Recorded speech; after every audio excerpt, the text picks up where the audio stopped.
Mirë se erdhe në botën ku askush nuk është i pafajshëm. Sekrete shqiptare, vendi ku rrëfimet më të thella, më të ndaluara dhe më të pathëna të shqiptarëve marrin zë. Na bëni subscribe për histori të ndryshme.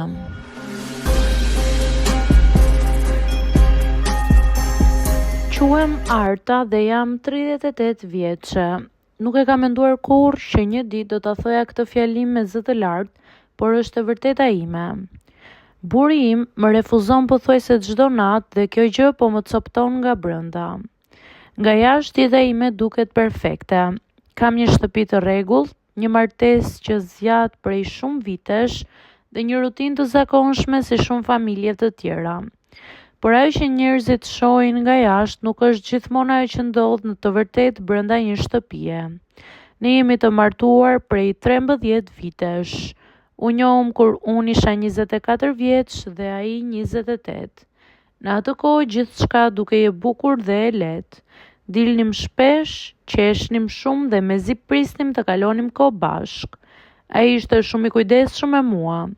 Më merrte shpesh në telefon vetëm për të më pyetur si isha. Më sillte dhurata të vogla pa arsye. Edhe gjërat më të thjeshta më dukeshin të veçanta. Mbaj mend netët e para kur rrinim duke folur për orë të tëra. Nuk na zinte gjumi nga bisedat. Flisnim për ëndrat tona, për planet që kishim për të ardhmen, për jetën që donim të ndërtonim bashk. Kur u martua, mendova se po fillonte kapitulli më i bukur i jetës time. Në fillim gjithçka ishte mirë. Kishim energji, dëshirë për njëri tjetrin dhe mbi të gjitha kishim atë ndjenjën e afërsisë që të bën të ndihesh i dashur. Por me kalimin e viteve jeta filloi të bëhej më e rëndë. Puna, përgjegjësitë, rutina e përditshme, të gjitha këto filluan të na marrin energji. Megjithatë, unë gjithmonë mendoj se një çift duhet ta ruajë afërsinë mes tyre pavarësisht lodhjes apo stresit. Problemi filloi ngadalë, pothuajse pa u vënë re. Fillimisht, ai filloi të thoshte se ishte shumë i lodhur nga puna. Kthehej në shtëpi raskapitur dhe shpesh pinte në gjumë shpejt. Unë e kuptoja, nuk e kisha problem. Mendoja se ishte thjesht një periudhë e vështirë. Por ajo periudhë nuk mbaroi. Kaluan muaj, pastaj vite. Refuzimi i tij u bë diçka e zakonshme. Mbrëmjet tona janë pothuajse gjithmonë të njëjta. Ai kthehet nga puna rreth orës 7 ose 8. Unë përpiqem ta pres me një atmosferë të qetë në shtëpi. Ham darkë bashk, flasim shumë pak për ditën. Shpeshherë ai është i shpërqendruar, shikon telefonin, ndjek ndonjë lajm ose ri në heshtje. Unë përpiqem të hap në një bisedë. Si të shkoj dita? E pyes. Mirë, përgjigjet shkurt. Pastaj heshtje.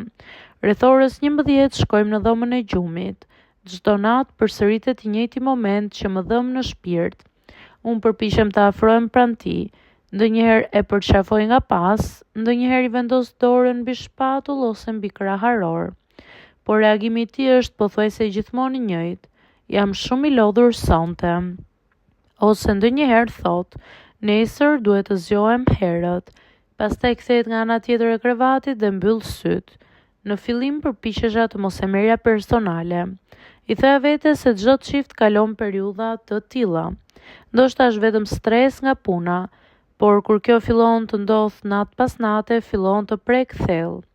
Fillon të pyesësh veten nëse problemi i ti. Ka pasur net kur jam ngritur nga krevati dhe kam shkuar në banjo vetëm për të mos qarë pranë tij. Shikoja veten në pasqyrë dhe pyesja, çfarë ka ndryshuar tek unë? A jam bërë më pak tërheqëse?